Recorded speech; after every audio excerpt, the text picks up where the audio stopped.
If your brother's not invited, we're not coming either. That's what my parents said about my sister's wedding after 20 years of defending him while he bullied us all. And now they've lost all the kids they ignored for him. What's up, Reddit? I was the family punching bag while my brother got treated like a king for doing nothing. I finally broke free, built my own life, and thought I was done with all that drama. But turns out my family had other plans. Let me take you back to where it all started. I, Lisa, grew up in a small town in Indiana with my older brother Matt, my younger sister Natalia, and our parents. Matt was 2 years older than me, and right from the start, it was pretty obvious he was the favorite. It all started because he was good at football, not just school team good. People in town actually thought he might get a college scholarship. Coaches praised him, neighbors talked about him, and my parents ate it up.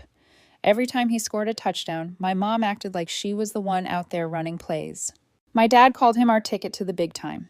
Meanwhile, I was just there. Don't get me wrong, I wasn't some loner kid. I had friends, did okay in school, played video games, normal stuff. But compared to Matt, it was like I was invisible. He was loud, confident, center of attention. I was quieter, more into drawing and music, not really into sports. That alone was enough for Matt to start picking on me early. He'd take my stuff without asking, tell me I was too soft, make fun of my clothes or hair in front of his friends.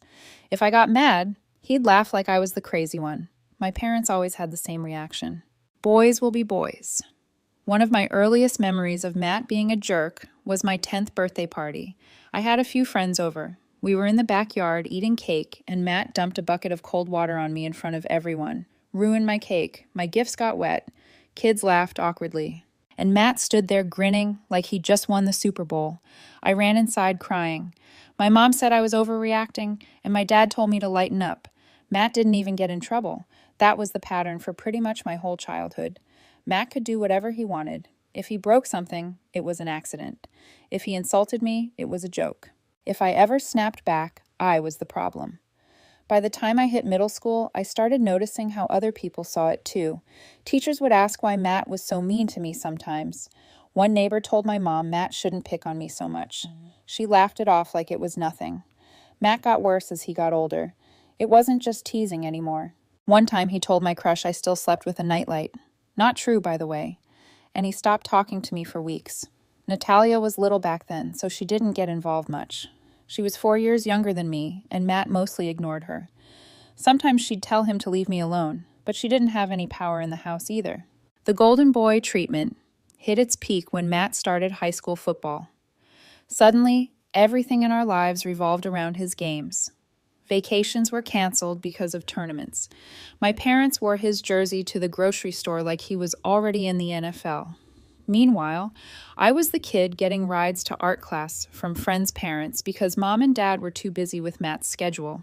The thing is, Matt wasn't even some perfect son outside of football.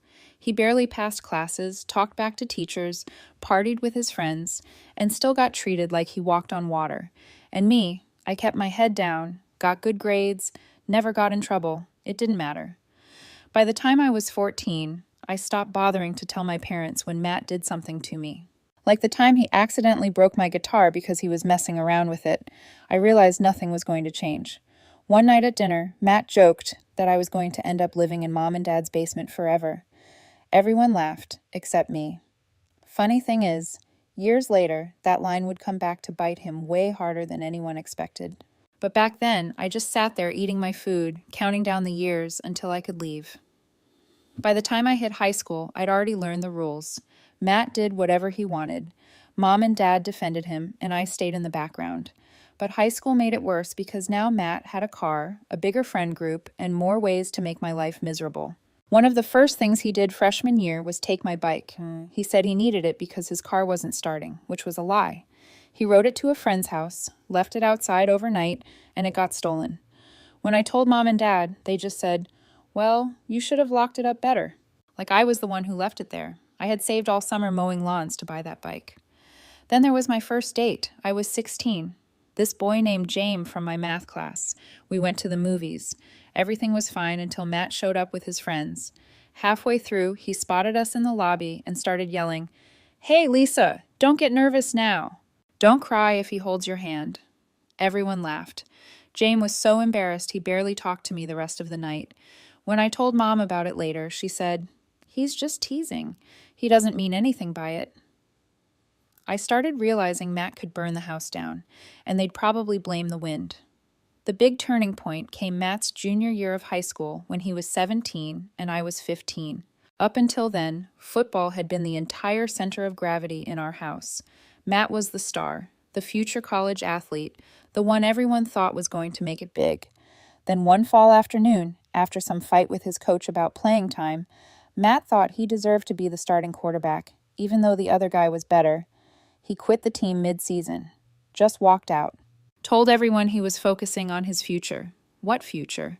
He spent the rest of junior year and all of senior year basically living in the basement, sleeping till noon, staying up all night playing Fortnite, hanging out with his friends. My parents kept telling people he was taking a break before college scouts came calling. Nobody called. Meanwhile, I was actually doing fine in school. Sophomore year, I joined the music club, got a part-time job at a pizza place, and tried to stay out of trouble while Matt drifted around, acting like the world owed him something. But Matt wouldn't leave me alone. He started messing with my stuff on purpose. He'd go into my room when I wasn't home, take things, hide them, sometimes break them.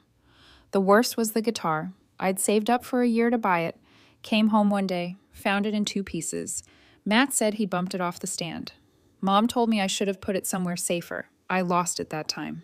First and only time, I actually shoved him. He shoved me back. We started yelling. Things got heated. Dad came in, broke it up, and guess who got grounded? Me, because Matt told them I started it. He even threw in some fake tears, saying I was always mad at him for no reason. I remember standing there thinking he could literally rob a bank, and they'd blame me for not stopping him. I started working more hours at the pizza place, partly because I wanted money, partly because it gave me an excuse not to be home. My boss was this guy named Joe, ex-military. He liked me because I worked hard. Sometimes I'd stay late just to avoid dinner with my family. At home, everything revolved around Matt, even though he wasn't doing anything. My parents still acted like any day now. Colleges would line up to recruit him. Reality was, he barely graduated. His GPA was trash. No sports teams wanted him, and he had no plan. The night of his graduation party was when things really exploded. Mom and Dad threw this huge backyard party, invited half the neighborhood. Matt was strutting around like he was king of the world. Someone asked him about college, and he said he was keeping his options open like he was in high demand or something. Later that night, I heard him telling people I was probably going to be stuck living at home forever. That was rich coming from the person who had no job, no college plans, and no clue what he was doing. I didn't say anything then, but I remember thinking, one day this whole golden boy thing is going to blow up in their faces. And it did. I moved out the same week I graduated high school, packed up my stuff, drove 3 hours to Purdue for college, and didn't look back. Mom cried like I was abandoning the family. Dad said, "Don't forget where you came from." Which was funny coming from the guy who couldn't name a single one of my classes because he was too busy keeping up with Matt's football stats. Matt didn't even show up to see me off. He was still asleep when I left. College felt like freedom. Nobody yelling at me, nobody breaking my stuff, no parents acting like I didn't exist. I got a work-study job at the library, joined the music club, made a few friends. For the first time in my life, I wasn't walking around waiting for someone to screw with me just because they could. Meanwhile, back home, Matt's life started crumbling. Remember how he was supposed to be the big football star? Yeah, that dream died fast. He signed up for community college classes but barely showed up, quit after 1 semester, told everyone school wasn't for him and that he was figuring things out. What he was really doing was sleeping till noon, playing Xbox all night, and mooching off Mom and Dad. They still acted like he was special. He just needs time, Mom would say whenever relatives asked what he was doing now. He's keeping his options open, Dad told people like Matt. Was some free agent athlete instead of an unemployed 20-year-old living rent-free. I stayed out of it. I had my own life finally, and I wasn't wasting time arguing with them about Matt. But every time I came home for holidays, he found a way to start something. The worst was Christmas my sophomore year. I brought my boyfriend at the time, James, to meet my family. I warned him ahead of time about Matt, but he didn't get it until he saw him in action. We were sitting in the living room just talking with relatives, and out of nowhere, Matt says, "Hey, Jame, did Lisa tell you she used to cry every time she lost at Mario Kart?" Everyone laughed. Then he goes, "Don't get her too excited tonight. She might cry again." Jame looked uncomfortable. I was furious. And Mom told me to stop being so sensitive when I told Matt to knock it off. That was the last time Jame came home with me. Natalia wasn't home much either. A few years later, when she was 18, Natalia started college in New York. I think she saw how things were and decided distance was the best option. She didn't come home for fall break, skipped a few holidays, and when Mom complained, Natalia just said she was busy. Matt acted like she betrayed the family. He told people she thought she was too good for them now. Funny thing was, Natalia actually kept in touch with me way more than with our parents. She'd call me about classes, her boyfriend Daniel, life in New York. She rarely mentioned Matt, unless it was to say she was glad she didn't have to deal with him anymore. By the time I was a junior, Matt was 22 and still living at home. No job, no school, no plan. He worked at a car wash for 2 months. Quit because the boss was a jerk. Tried landscaping for a summer. Quit because it was too hot. Every time he quit something, Mom said he just hadn't found the right fit yet. Meanwhile, Dad started pressuring me about visiting more often. He said the family was drifting apart because Natalia and I didn't come home enough. I told him maybe if things at home weren't always about Matt, people would actually want to be there. He didn't like that answer. Things finally blew up the summer before my senior year. I was home for a few weeks working a temp job to save some money. One night at dinner, Matt started making comments about how I thought I was better than everyone just because I was in college. I ignored him at first, but he kept going. Said my degree was useless, that I'd end up working at a gas station like half the people with degrees. I finally snapped and said, at least I wouldn't be living in Mom and Dad's basement at 22 with no job and no clue what I was doing. Silence. Dad told me to apologize. I laughed and said no, because I wasn't wrong. Matt got mad, threw a roll at me across the table like we were 5 years old. I walked out, drove back to campus the next day, even though summer classes hadn't started yet. That was the last time I stayed longer than a weekend at my parents' house. After that, holidays were hit or miss. Sometimes I showed up, sometimes I didn't. Natalia was even worse about visiting than me. Mom said the family was falling apart. I thought maybe it was just finally falling into place. Natalia met Daniel during her junior year in New York. By then, Matt was 27. I was 25. And the gap between us felt bigger than ever. She called me about a month after they started dating. Said he was smart, funny, had a good job lined up after college, and actually listened when she talked. She sounded happier than I'd ever heard her. I met him the next summer when they came through Indiana on a road trip. Daniel was one of those guys who didn't need to say much to get people to like him. Confident, but not cocky. Shook my hand, asked about my classes, even brought my parents some fancy coffee from New York as a gift. Mom loved him immediately. Dad, too. Matt didn't. First time they met, Daniel asked him what he was doing for work. Matt muttered something about taking some time to figure things out. Daniel just nodded and changed the subject. I could tell Matt hated that he wasn't the most impressive guy in the room for once. A few months later, Christmas rolled around. First time the whole family was together in over a year. Me, Natalia, Daniel, Mom, Dad, and of course, Matt. By then, Matt was 27, I was 25, and Natalia was a college junior. We finally ended up under the same roof for Christmas. From the start, Matt was trying to act like the big man, bragging about his old football days, talking over people, cracking dumb jokes. Nobody was really paying him much attention. Most of the conversation was between Natalia, Daniel, and me, catching up on school and work. You could see Matt getting irritated. He hated not being the center of attention. That's when he pulled his usual stunt. We were in the living room after dinner, everyone sitting around. Natalia got up to grab dessert from the kitchen. Matt followed her in, and a minute later, he came out holding this big bowl of water, grinning like he was about to dump it on her as she came back through the door. Before he could move, Daniel stepped right in front of him. Calm voice, steady look. "Put it back," he said. Matt laughed like it was a joke. "It's just for fun." Daniel didn't move. I said, "Put it back." Matt froze for a second, probably realizing Daniel wasn't like me or Natalia. He wasn't going to shrug it off. He wasn't scared of him either. Daniel leaned a little closer. "You throw that, and you and I are going to have a problem." Matt stared at him, then slowly set the bowl on the counter and walked off like nothing happened. Natalia came back in, saw the bowl sitting there, looked at me.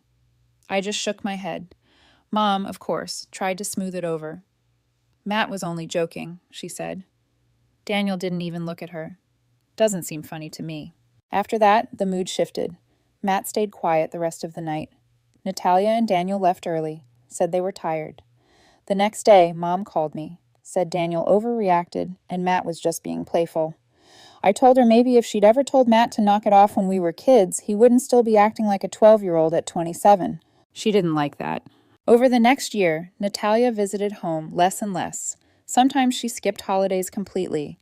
Mom complained nonstop, said she was too busy with her new boyfriend to care about family. Truth was, she just didn't want to deal with Matt or the drama anymore. When Natalia called me, she didn't hide it. "I can't stand being around them," she said once. "It's like everything has to revolve around Matt. Always has, always will." I told her I understood. I was only going back for short visits myself by then. A year later, Natalia called and said Daniel proposed. She sounded excited but nervous. "What's wrong?" I asked. She hesitated. "I don't want Matt at the wedding." I wasn't surprised. After Christmas, after years of him being the way he was, it made sense.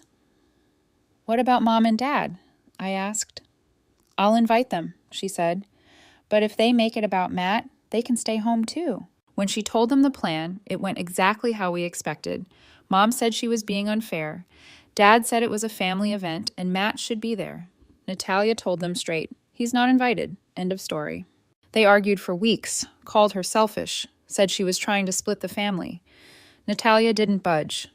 Then rumors started that Matt might show up anyway. One of his friends told someone at the gym that Matt was going to crash the wedding because nobody tells him where he can't go. Natalia wasn't scared, but she wasn't taking chances either. Daniel had 2 college buddies who were cops. They offered to keep an eye on things. That's when I decided to visit Mom and Dad before the wedding. I was done staying quiet. Years of favoritism, excuses, and defending Matt had built up, and this time they weren't going to talk their way out of it. I drove back home 2 weeks before the wedding because I knew things were getting out of control. Mom had been blowing up my phone about how Natalia was tearing the family apart. Dad left me a voicemail saying the wedding was a disgrace without Matt there. When I walked into the house, Mom started right in. "She can't seriously expect us to come if Matt's not invited," she said. I told her that was exactly what Natalia expected. "She's your sister." Mom said I should be talking some sense into her. "No," I said. "She doesn't want him there, and she has every right after everything he's done." Mom frowned like I just spoke in another language. That night at dinner, Dad joined in. "Your mother's upset. Natalia should reconsider." I set my fork down. "Why? So Matt can ruin her wedding like he ruins every holiday?" Dad leaned back. "He's her brother." "Yeah," I said. "And he spent 23 years treating her and me like garbage while you two looked the other way." Mom told me to watch my tone. I told them they should have watched Matt's behavior 10 years ago. Then I asked them something that shut the whole table up. "What exactly has Matt done with his life? He's 23, no job, no school, lives here rent-free, and you still treat him like he's the second coming." Dad said Matt just needs time. "He's had time," I said. "All of it handed to him while you blamed everyone else for his screw-ups. And now you expect Natalia to risk her wedding day turning into another one of his disasters? Not happening." Mom's face went red. Dad told me I was being disrespectful. "No," I said. "What's disrespectful is you acting like he deserves everything and she owes him a place at her wedding after the way he's treated her." Nobody spoke for a minute after that. The next day, Mom called Natalia, trying one last time to change her mind. Natalia didn't budge. "If you bring him," she said, "don't come at all." That set Mom off. She accused Natalia of humiliating the family. Natalia told her she was done arguing and hung up. Meanwhile, Matt was telling anyone who would listen that he was going to show up anyway. Natalia heard from one of his friends that he planned to bring a couple guys with him, said he wasn't going to let his own sister ban him like some stranger. When I told Natalia, she didn't even sound surprised. "Daniel's friends will handle it," she said. "I'm not letting him ruin this." 2 days later, I was at Mom and Dad's again. This time, just to be clear about where I stood. You know, if he crashes it, they're calling the cops, right? I said. Mom glared at me. He wouldn't do that. He would, I said, because you've let him think he can do whatever he wants his whole life. Dad crossed his arms. You think you're better than him because you went to college? No, I said. I think I'm better than him because I don't make other people's lives miserable for fun. That's when Dad said something I'll never forget. If your sister keeps this up, we might not go either. I laughed. Then don't. Mom's mouth dropped open. Go ahead, I said. Stay home. Watch Matt sit in this house for the next 30 years while you keep pretending he's your little star. Nobody's going to miss you at the wedding if you can't respect Natalia's decision. Dad told me to leave. I said fine, but before I walked out, I turned back. You know what the saddest part is? Natalia's marrying a guy who treats her better than her own family ever has. Neither of them said a word. On the way out, I saw Matt in the driveway leaning against his car. He smirked at me. Big wedding coming up, he said. Maybe I'll make a speech. I stopped. You show up and you'll be leaving with a police escort. Try it if you want. His smile faded just a little. The day before the wedding, Mom texted me saying they still hadn't decided if they were coming. I told her to let me know so I could warn Natalia either way. She didn't respond. That night, Natalia called me. If they show up with him, they're out. Daniel already told the venue staff. You think they will? I asked. She paused. Honestly, I wouldn't put it past them. The wedding was on a Saturday afternoon at this outdoor venue about an hour from our hometown. Natalia and Daniel had kept everything small on purpose. Close friends, a few relatives, no drama if they could help it. But after the past month, nobody was sure how the day was going to go. I got there early because Natalia wanted me to keep her updated if anything happened with Mom, Dad, or Matt. Daniel's 2 college buddies, both cops, were there too, dressed like regular guests, but keeping an eye on the entrance. By noon, guests were starting to arrive. No sign of my parents or Matt. At 1:00, Natalia came out from the bridal suite looking stressed. Mom texted me, she said. She's saying they might be running late. Just her and Dad? I asked. She shook her head. She didn't say. Daniel walked over, calm as always. We've got people at the entrance. If he shows up, they won't even get past the parking lot. Natalia nodded, but didn't look convinced. Half an hour before the ceremony, Mom finally texted me. We're not coming, not without your brother. I showed Natalia. She didn't even blink. Okay, she said. Then Grandpa's walking me down the aisle instead. And that was it. No tears, no second guessing. She was done with them. The ceremony started right on time. Grandpa walked Natalia down the aisle while Mom and Dad were probably sitting at home with Matt, pretending they were the victims. The whole thing was perfect. Natalia looked happy. Daniel couldn't stop smiling, and everyone there was actually celebrating instead of dealing with constant drama for once. But it didn't stay quiet for long. Right after the ceremony ended, while people were heading toward the reception tent, one of Daniel's friends came over. Heads up, he said. Matt's car just pulled in. Natalia heard him. You've got to be kidding me, she said. Daniel put his arm around her. Go enjoy your reception. We'll handle it. I followed the cop over to the parking lot. Matt was climbing out of his car with 2 of his buddies. None of them were dressed for a wedding. Matt was in jeans and a t-shirt, like he was showing up to a backyard barbecue. Turn around, the cop said before Matt even shut his door. Matt smirked. I'm here for my sister's wedding. Not invited, the cop said. Lisa, Matt looked at me. You going to let them do this? You've had months to get invited, I said. Take the hint. One of his buddies muttered something about family's family. The cop held up a hand. You step 1 foot past this lot, you're trespassing. Your call. Matt glared at me. This is because of you. You turned her against us. I laughed. She's been done with you for years. You just never noticed. For a second, I thought he was going to try something. But then Daniel walked up. He wasn't yelling. Didn't have to. You need to leave, he said, voice calm but firm. If you step past this lot, you're trespassing and security will make sure you're escorted out. Matt's smirk slipped a little. He looked at his buddies, probably realizing neither of them wanted to spend the night in jail over his tantrum. This isn't over, he muttered, getting back in his car. Yeah, I said, it is. They drove off. Back at the reception, nobody even mentioned it to Natalia. She danced, laughed, took pictures, acted like nothing had happened. Daniel kept an eye on things, but Matt didn't come back. Later that night, when things were winding down, Mom finally texted Natalia again. "We can't believe you embarrassed the family like this."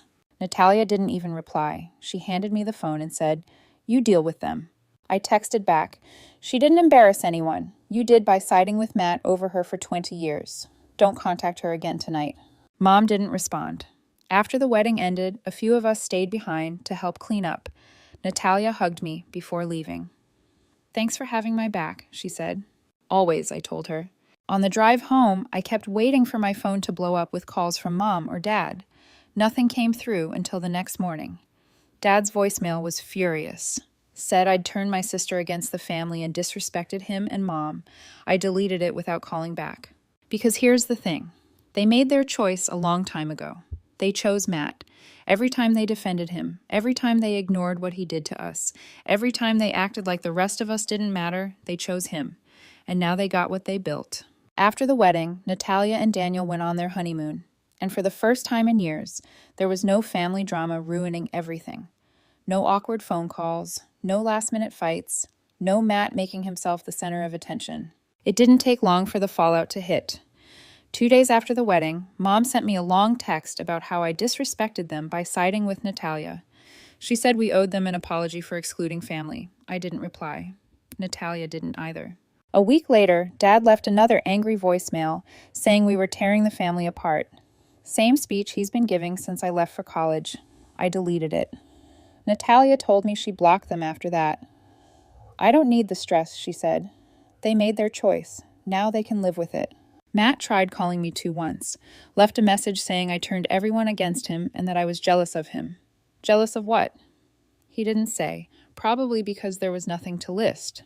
By fall, I heard from a cousin that Matt was still living at home, still jobless, still blaming everyone but himself. He'd started some pyramid scheme thing, selling overpriced energy drinks, telling people he was going to be rich in 6 months. That lasted 3 weeks. These days, he just sits in the basement gaming all night like a full-time Discord mod, except without the mod part or the job part. Mom and Dad kept bailing him out. He ran up their credit cards, borrowed money he never paid back, and they just kept handing it over. Meanwhile, Natalia and Daniel bought a house in upstate New York. She got a promotion at work. They sent me pictures of the housewarming party, smiling friends, cozy living room, brand new start. I started visiting them more than I visited my parents. When Christmas came around that year, Natalia invited me and my new boyfriend John, a few cousins, Daniel's parents, even Grandpa. She didn't invite Mom, Dad, or Matt. It was the best holiday I'd had in years. No tension, no fights, no waiting for someone to ruin the mood. Just food, gifts, and people actually happy to be together. Back home, Mom sent a group text Christmas morning saying the family used to be close before certain people got involved. Nobody answered. By the next summer, things at my parents' house started falling apart for real. Matt was 24, still unemployed, still living in his old bedroom.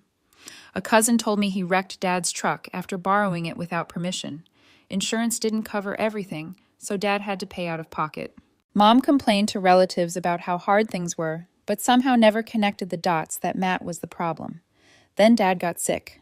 Nothing life-threatening, but bad enough he couldn't work for a few months. Suddenly they realized neither of their other kids was rushing over to help. Mom called me one night saying they needed family to pull together. I asked if Matt had gotten a job yet. She said no, but he's trying. Same line I'd been hearing for years. I told her I hoped Dad got better soon, but that I wasn't moving back, wasn't paying their bills, and wasn't babysitting Matt when they couldn't anymore. She didn't like that answer. By the time Natalia had her first baby, Mom and Dad still hadn't met him. She said they could visit if they apologized for the wedding and admitted they were wrong about Matt. They refused, said they wouldn't be blackmailed, so they stayed home while Daniel's parents got to be the only grandparents around. Matt, last I heard, was working part-time at a tire shop, still living at home, still blaming everyone else for his problems.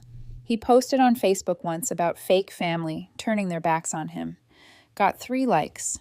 A few months ago, Mom called saying they were rewriting their will. She hinted they still plan to leave everything to Matt because he needs it the most. I told her that was fine. She sounded surprised. "You don't care?" "No," I said, "because he'll burn through it in a year and then he'll have nothing, just like always." She didn't have a response to that.